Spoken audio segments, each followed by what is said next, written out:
The top business stories live from the Sky News City studio. As energy industry leaders meet in Abu Dhabi to discuss the acceleration of decarbonisation, I'll be joined by BP's former chief executive, Bob Dudley. Food price inflation falls for the first time in more than 2 years. Plus, the Premier of Bermuda as the territory investigates a major cyber attack on its government's IT systems.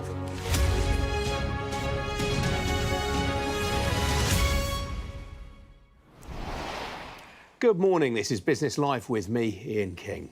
In a moment, I'll be joined by the former Chief Executive of BP, Bob Dudley. But first, some other business news stories around today. And the food price inflation fell on a month-on-month basis in September for the first time in more than 2 years. Figures from the British Retail Consortium suggest food prices fell by 0.1% between August and September. It is the first month-on-month decline since July 2021. The BRC said the decline reflected fierce competition among the supermarkets, with the price of staples, including dairy, margarine, fish and vegetables, all falling. Overall shop price inflation in September came in at 6.2%, down from 6.9% in August. The drugs giant AstraZeneca has agreed to pay $425 million to settle US legal claims against it in relation to Nexium and Prilosec, two of its old prescription-only drugs. AZ had faced claims in a number of US courts that its acid reflux medicine Nexium and its heartburn drug Prilosec caused damage to patients' kidneys. The company said AstraZeneca continues to believe these claims are without merit and admits no wrongdoing in the settlement agreement. These settlements avoid costly continued litigation and allow the company to move forward with its purpose of delivering life-changing medicines to millions of patients around the world. And shares of Boohoo have fallen by more than 10% this morning after the fast fashion retailer reported a drop in sales and admitted it had gone into the red. Sales for the 6 months to the end of August fell by 17% to £729 million, while the company made a pre-tax loss of £9.1 million on an adjusted basis. That compared with a profit of £6.2 million a year earlier. But John Little, the chief executive, insisted Boohoo have made substantial progress during the period.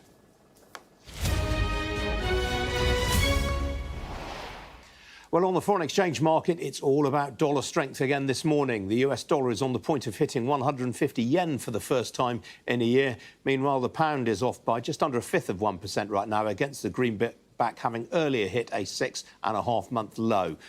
It's also down against the euro, as you can see there.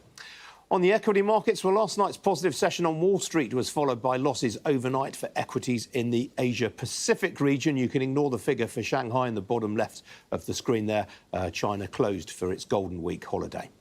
In Europe, stocks are all trading to the downside this morning, and the main continental European indices all off by around 0.5%. Here in London, though, have a look at the FTSE 100.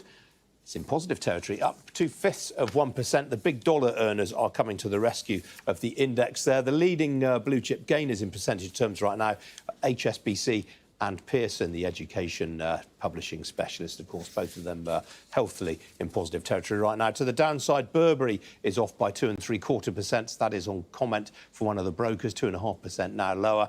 Outside the FTSE 100, the recruitment firm Page Group, it's having a bit of a good run lately. It's been up for a few days running now. It's 1% higher right now. To the downside, Greggs is off 2.5%. That follows a third quarter trading update this morning. As for the oil price, well, that sold off sharply yesterday. And again this morning, it briefly traded below $90 a barrel, which was a level it last touched on the 8th of September. A barrel of Brent crude will currently set you back $90.47 a barrel. That is off 0.25%. What joining me now is Guy Ellison. He's head of listed equities at Investec Wealth. Guy, good to see you this morning. The pound v dollar, well, I mean, the dollar is strong across the board, isn't it, right now? But it has some very interesting impacts for UK equities. Absolutely. Traditionally, because so much of the FTSE 100 generates its revenues overseas, that when we see a stronger dollar or a weaker pound, it's normally a bit of a tailwind for those companies. The revenues that they generate overseas are worth more now in pounds and pence terms. We didn't see that yesterday. It really was a case of the dollar being very strong against everything, because once again, bond markets dictate the narrative. But as you highlighted at the open, today we are seeing a lot of those big dollar earners in the UK market, which are concentrated towards the large cap end of the market, performing. Not so much in the FTSE 250, the mid cap, they are more UK-centric businesses. and notable they are not performing as well in today's session so far. Absolutely. Well, of course, one big dollar earner that's caught your eye is Intercontinental Hotels. Yes, part of a theme of travel-related names that have run very well over the course of this year. It's all on the back of that common cause of a reopen of international travel and the consumer's willingness to keep on spending on travel pretty much at all costs. So it's one of a cohort of names, Intercontinental, close to its all-time highs, and posting a very strong performance year to date. Other names like Carnival, like EasyJet, like Booking.com, which obviously is involved in the back end of organising and booking holidays. That whole cohort of names have performed very well so far this year, and the momentum looks strong as we go into the end of the year. Yeah, so what are your expectations then for the fourth quarter? Choppy. It's been very hard to call how this year is going to work out at all. We thought we'd reach the peak in interest rates earlier than we have. It now appears that we have reached a peak, but the market was more bullish that we'd start to see the Federal Reserve and the Bank of England cutting rates sooner rather than later. That narrative has completely disappeared. Witness the strength we're seeing in bond yields, the weakness that we're seeing in bond prices at the moment. From a corporate point of view, there are still pressures on the corporate sector, pressures on margin. We've had that higher oil price. We've had still sticky underlying cost inflation for many businesses to deal with. So it'll be interesting to see how this quarter's results season, which starts in a couple of weeks' time, will paint the picture of progress for the year so far and into the end of the year. But choppy, I think, and we're finding it very difficult to put our finger on where bond yields are going to trend next. Yeah, you and everyone, I think, Guy, in fairness. What about the water sector? We had this big announcement yesterday, their business plans for the next regulatory period. The shares were all pretty strong across the sector yesterday. They've all come off this morning. Yeah, not often that the water sector makes the headlines anywhere, really. And it all started last Friday. Severn Trent stealing a march on its peers by announcing its spending plans for the next 5 years. That's from 2025 through to 2030. And Severn Trent surprising the market by announcing £1 billion of fresh equity being raised, which it did very successfully on the day. Over the course of this week, we've had the spending plans from all of the other water names. Only 3 of them are quoted. The rest, such as Thames Water, are in private ownership. The water companies are looking for around £100 billion of investment over that 5-year period. It's a huge increase, a 60% increase from what they spent in the previous 5 years that we're in at the moment. And now it's over to the regulator over the course of next year to decide how many of these cost expectations are fair, how much of that investment needs to be made, because ultimately it all impacts on customer bills. The more that has to be spent, the more that water bills will have to go up to fund that spending. Yeah. But no, unusual to see the water names dominating the headlines as they have over the last few days. Indeed. Got to leave it there, Guy. Good to see you as ever. Thanks for joining me today. Now, world leaders and the great and good of the global energy industry have been gathering in Abu Dhabi this week. On the agenda is how to accelerate action to decarbonise and future-proof the world's energy system. Well, among those in attendance is Bob Dudley. He was chief executive of BP from 2010 to 2020, and he's now chairman of the Oil and Gas Climate Initiative, which comprises 12 of the world's biggest energy companies, including ExxonMobil, Chevron, Shell, BP and Total Energies. And I'm very pleased to say Bob Dudley joins me now. Bob, great to see you this morning. It's been a while since we caught up. Paris Agreement obviously set a target of achieving net zero by 2050. Is the world on target to achieve that? Well, I think the world will achieve it. I think the energy industry is working hard today. A meeting here in Abu Dhabi making very specific pledges, not only net zero to 2050, but also big milestones by 2030. And by the way, it's good to talk to you. It's been quite a while ago. Normally this, Ian, is a giant oil and gas exhibition. Now it's a giant energy gathering, 160,000 people. What makes it different is on Sunday was separate meetings on the run-up for COP, and companies meeting and beginning the formation of collectively making commitments and plans for COP this year.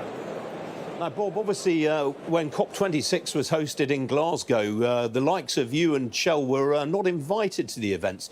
Do you think that was short-sighted, looking back on it? Well, of course I do. I mean, you take an industry like the energy industry, which does massive engineering programs, has great talented people, lots of talent, capital, know-how, and you combine that with a commitment, and many of the companies are working on renewable projects, large scale and other things. So I think you must have the energy industry part of laying out really practical plans, taking on commitments, doing projects, really trying to tackle the easiest things, which are reducing emissions from methane. But you know what we need to do in the world is reduce emissions, not just eliminate kinds of fuel, whether it's oil or gas, because we can't get there. Renewables today provide 5% of the world's primary energy. We're going to have to live with 2 billion more people on the planet by 2050. We're going to need all forms of energy, and the objective needs to be reduce the emissions, decarbonize it, and make it as efficient as possible. Yeah, as you say, I mean, future-proofing the system is as important with that upswing in population. I'm sorry, Ian, your question just broke up on me. So can you try again? Sorry, Bob. What I was saying is you just pointed out that big upsurge in the global population that we're expecting by the middle of the century. I mean, that's why future-proofing energy is as important, arguably, as decarbonisation. Well, yeah, energy supply is definitely going to be there. I mean, we need the things to provide the heat, light, and mobility, no matter what forms of energy we need to do that. It's not just oil and gas. There are people that don't want to see nuclear, which is one of the cleanest forms. We should do as much renewables as we can. Need to further bring along hydrogen. I hope that policymakers and governments won't try to pick the winners of the technologies, because we're going to need to experiment in different parts of the world with many things: hydrogen, biofuels, ammonia, things you probably wouldn't have thought about, as well as oil and gas. Yeah. Obviously, crude has been trading at approaching $100 a barrel of late. There are a lot of concerns about supply tightness, but how do you see the demand side of the equation? Well, I have to say again, Ian, I think we've got a little breaks there in your question, so I don't know whether we can smooth it out a little bit, but I couldn't. Try again. OK, I'll try again. Obviously, I was saying that Brent crude's been touching $100 a barrel, close to it lately. A lot of concerns about tightness in supply. I just wonder how you see the demand side of the equation. Well, the demand side, I mean, the world is increasing in its energy demand. I mean, you look at the U.S. economy, as somebody told me today, it's sort of on fire. So we have growth in demand in the United States. The stock tank levels in the United States were measured this week, and they were really surprisingly low. So that's sort of given the oil price a little bit of a bump here. One of the major variables here has got to be China, whether China is going to grow or contract a bit. To me, the oil price, I'm not a person who believes it's going to shoot up anytime soon. It's a little bit high now. It's going to be some pain on countries like India. But all forms of energy, we're going to see the same thing in the winter in Europe. We saw it last year. Quite possibly that could happen again this year as well. So we need to get going. Clean energy, affordable energy, and now there's the new one after the invasion of Russia into Ukraine. Now energy supply is on everyone's mind as well. Now, obviously, since you left BP, Bernard Looney stepped up the pace of decarbonisation and the pivot to renewables. Now Bernard has gone. Do you think that strategy is going to remain intact? Well, I think so. The interim CEO is down here in Abu Dhabi as well today, and he was on a panel, and he said the strategy remains unchanged. There was an adjustment, course adjustment by Bernard Looney very early part of the year, where it was going to be reducing oil and gas production by 40%. He brought that back to 25%. And again, that was in response to the world with the invasion in Ukraine and suddenly shortages of energy. But I believe the strategy will remain in the same direction. No big change. It's a sad thing that's happened, but the company will move on. It's got great assets, great cash flow, great people, and this will get behind it pretty well, and the company will just keep motoring on. OK, Bob, it's great to talk to you this morning. Thanks very much for sparing the time. Good to see you. Thanks, Ian. Take care. Bye. Now, we often hear about cyber attacks on individual companies, but the last couple of weeks have seen an entire country targeted. Bermuda was the subject of a sequence of cyber attacks which began late on the 20th of September and that hobbled a number of the government's IT systems. Well, joining me now from Brussels is the Premier of Bermuda, David Burt. Premier Burt, good to see you again this morning. What's the situation now? Are all services restored? Good to see you again, Ian. We are bringing back our services online. It's important to know that not all systems were affected, such as our international tax reporting systems and others. Those were not impacted by the attack. Our tax systems, our accounting systems, our vehicle registration systems, those were not impacted. But of course, we have a cyber response plan. We followed that cyber response plan, which means that we shut down all services just to make sure there wasn't spread and contamination. As of yesterday, phone services are back up, government services are being restored, and we're continuing to press ahead with demonstrating Bermuda's resilience. This is not the first time we've been attacked. You've seen other jurisdictions and other large companies who suffered these things, and we just have to continue to improve our defenses in these areas. You were quick at the time to point the finger at Russia. Have you learned anything since that's changed your opinion on that? Well, what I said at the time was that the initial indications were it was Russian-based actors. We haven't seen anything different from that, but I don't want to focus on what the origin is. I want to focus on the fact that we are certainly recovering, and Bermuda has continued to demonstrate its resilience in these issues. The government services were able to continue. We were able to make sure that people were paid, receive payments and get payments, and it's a credit to our public service for following our cyber incident response plan to ensure that continuity of services were able to be maintained. Now, you're here in Europe to discuss financial services and taxation. There's a big move afoot to introduce a minimum global corporation tax. Does that represent an opportunity or a threat to Bermuda? Well, Bermuda has always been a compliant and transparent jurisdiction when it comes to tax matters. We were one of the first signatories to the global agreement, and we are going through the process of making sure we implement this. I think that if it is successfully implemented over time, it could be a net positive for our economy, because our approach has been that any new revenues are not necessarily going to be revenue accretive to the overall budget, but we're going to reduce other taxes. And given that Bermuda has a consumption-based tax regime, we believe that those reductions can significantly reduce the cost of living and cost of doing business on the island, which we believe will have a positive thing for growth in the future.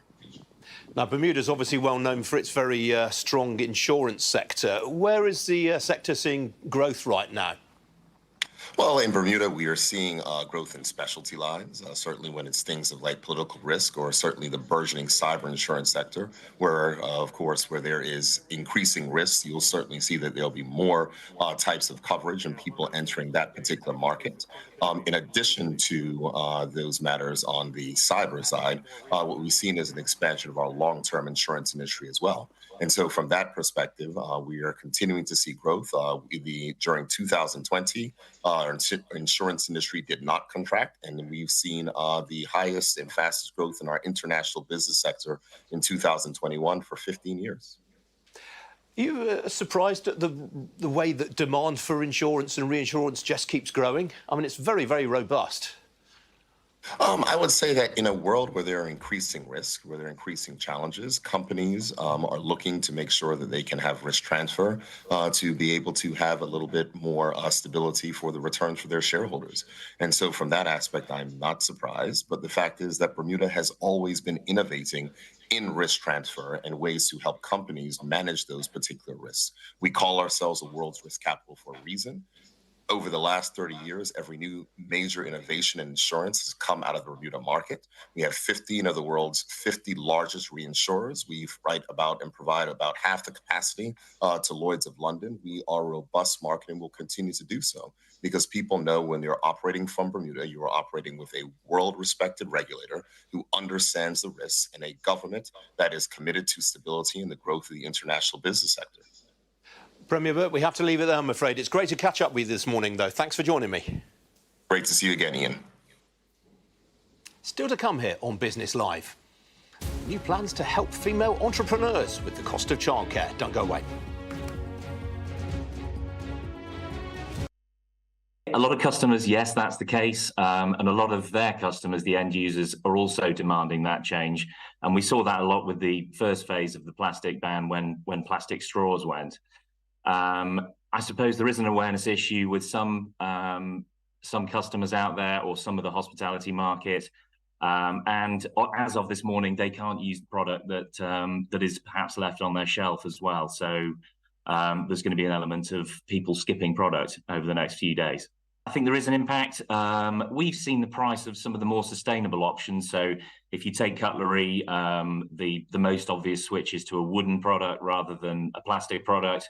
We've seen some of the prices come down over the last 6 months or so, partly due to the volumes that are increasing in the market. So the step isn't huge, but there is an implication, and obviously it's part of a bigger picture of increasing costs for our customers, which means they'll have to put their prices up to end users.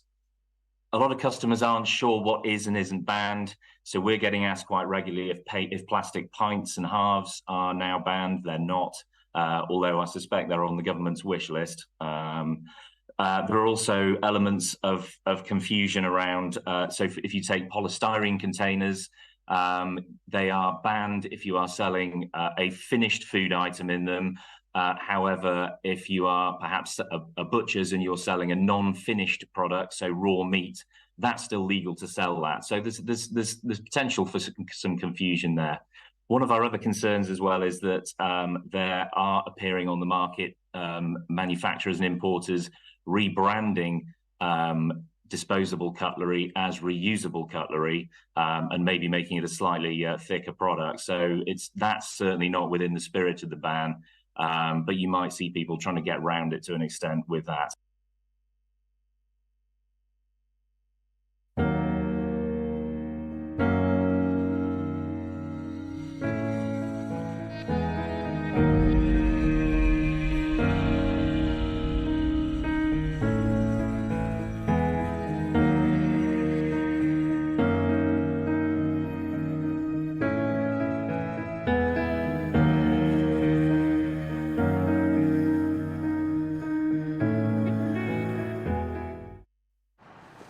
I just took a shower above the clouds.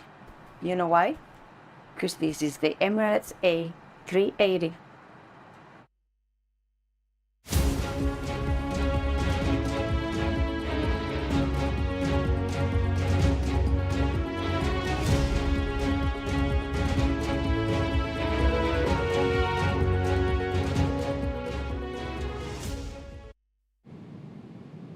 Fly Emirates, fly better. Welcome back. Now, it's well known that women are underrepresented in the field of startups. A Treasury-backed review in 2019 into female entrepreneurship led by Dame Alison Rose, the former NatWest chief executive, found that just 1 in 3 entrepreneurs were women, while less than 1% of UK venture funding went to all female teams. One of the main obstacles identified for female founders was childcare responsibilities. And with that in mind, the VC firm Ada Ventures has today announced it's going to help female entrepreneurs with the cost of childcare. Joining me now is Czech Warner. She's the co-founding partner at Ada Ventures. Czech, great to see you again. What sort of support are you offering here? So we are partnering with the UK's leading childcare provider, Bubble, and we are offering 40 hours of backup emergency childcare per founder. So this is going to be really, really meaningful, and we've had incredible response so far. This is not just about the financial support, it's also about us setting the tone and saying, as a venture fund, we believe that it's really advantageous, actually, to be a founder who's also a parent. And we are really, really hoping that other people in the industry adopt this as well. Now, how much do you expect this to cost? It is going to cost a significant amount, and it depends how much founders actually take it up. But we really want founders to take it up because we know that having the right childcare is such an enabler for founders to start and scale businesses. As you say, it's cited as one of the top 1 or 2 barriers for female founders, particularly in every single review that's ever been done on access to entrepreneurship, access to funding. So something like this is going to make a really meaningful difference, particularly to female founders. And presumably you're hoping that this is going to blaze a trail and that others in the industry will follow your example. Absolutely. We are kind of open sourcing this to other people, and we really want other venture funds to adopt this. We think we're the only fund globally anywhere that's doing this, but we don't want that to be the case. We want other people to do it too. Well, hats off for a fine initiative. Now, the last time we had you on the programme, you just closed your second fund. What's progress been like? Yeah, really, really good. So we have made our first 10 investments, and our mission at Ada is about being the inclusive venture fund. And so we are funding businesses that are addressing problems for the most underrepresented people in the UK. And we're excited to do that more. We're probably going to invest in another 30 businesses with this fund. That's pretty remarkable, given that the overall climate this year has not been really that conducive, certainly not for sort of first-time funding rounds. Yeah, I think we're really fortunate. We've got some fantastic investors supporting us. And I think what we're doing, as exemplified by this launch today, is really different. And I think the limited partner community resonate with that. Do you anticipate the clouds clearing in due course for VC? I hope so. Yeah, look, it's been a tough 2 years for early stage technology businesses, and I would love to see there being more support and the economy kind of opening up, and fingers crossed that will happen over the next 6 months. But what's really interesting, if your example is anything to go by, there are still no shortage of funding opportunities out there. Absolutely. And I think there's often this narrative that there's not enough diverse founders, but that is absolutely not what we see. About half the businesses that approach us for funding have female founders in their founding teams. And, we see a really diverse range of entrepreneurs. So there's absolutely not a pipeline problem. The problem, I think, is with the VC industry not doing enough to actually support diverse founders. All right. Check. It's great to see you again, and a new arrival on the way as well. Good luck with that. Hopefully Thank you so see you much. again before too long. Thank you. Well, that's it from me for the time being. I will be back at 4:30 with our afternoon edition of Business Live. My guests there will include Richard Morris. He's the Chief Executive of Tortilla Mexican Grill, the fast-growing takeaway and restaurant business. Hopefully you will be able to join in for that. Well, coming up after this short break, Will Frost is going to be back with all the latest, no doubt, from the Conservative Party conference. Hopefully see you later on. Thanks for joining me this morning. Cheerio.